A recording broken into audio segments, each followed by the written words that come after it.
A lot of the discourse when Jersey Shore came out was that people would watch it sort of anthropologically to learn about the culture.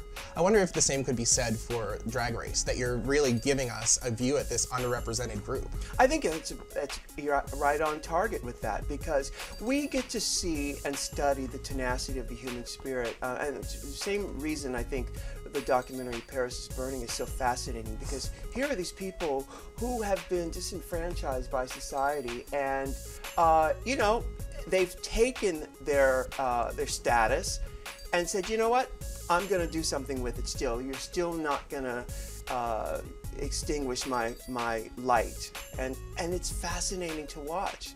It's actually encouraging, because you think, well, if they could do it, you know, why not anybody?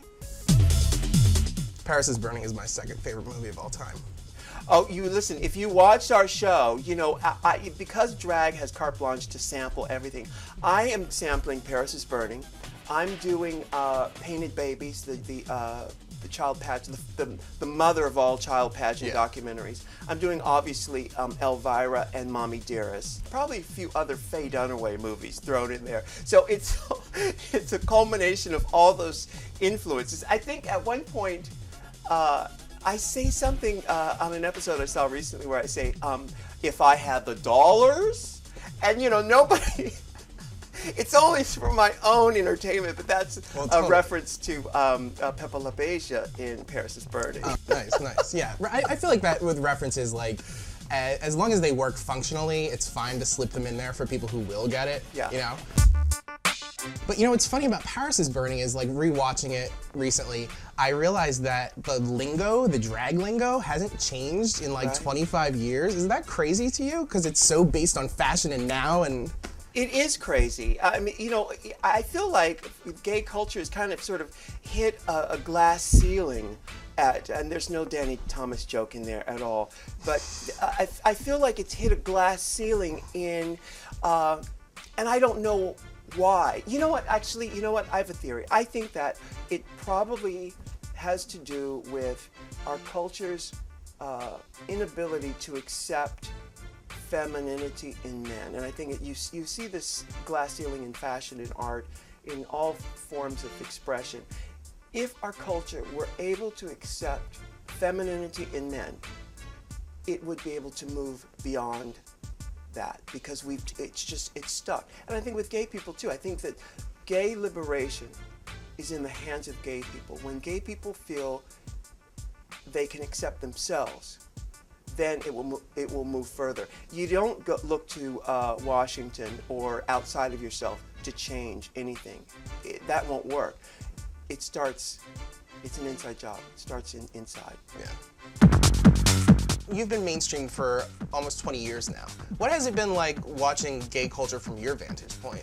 You know, during the Bush era, it was because all culture had been obsessed with fear, really held hostage by fear. Collectively, we agreed to do that.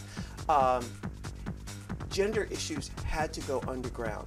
People weren't thinking about experimenting with femininity. Now, masculinity could be explored, especially by gay people, women. You could have Ellen, you could have Rosie O'Donnell and Melissa Etheridge and things like that.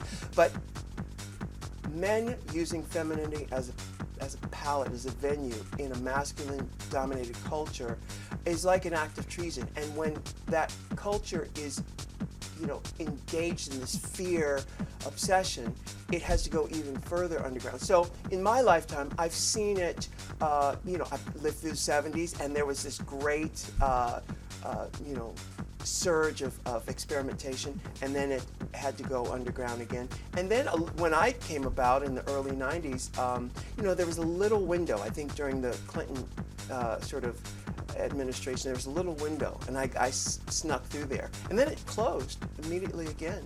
So here we are, you know, all these years later, post-Bush, and the differences now, I think, you know, I think there's this thing with young people that they feel very entitled. It's tied in with parents and my generation of people who had children, where they don't feel they have to put in the work to make things happen. And this is gay, straight, whatever.